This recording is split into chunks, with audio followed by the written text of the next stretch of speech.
पाकिस्तान में काम करने वाले चीनी माहिरीन ने तामीराती मंसूबों की बरवक्त तकमील के लिए अपनी जश्न बहार की तातीलात को भी कुर्बान कर दिया है।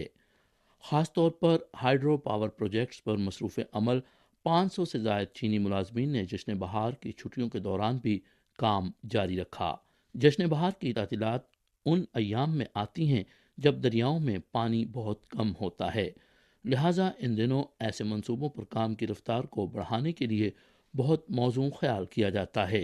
चाइना गेजूबा ग्रुप के सुकी किनारी हाइड्रो पावर प्रोजेक्ट डिपार्टमेंट के डिप्टी डायरेक्टर मैनेजर शूची हाओ ने चीनी मीडिया को बताया कि जश्न बहार की तातीलात के दौरान काम करने वाले चीनी मुलाजमीन को त्यौहार की खुशियों में शरीक करने के लिए कंपनी की जानिब से जश्न बहार की रिवायती सरगर्मियों का एहतमाम किया गया।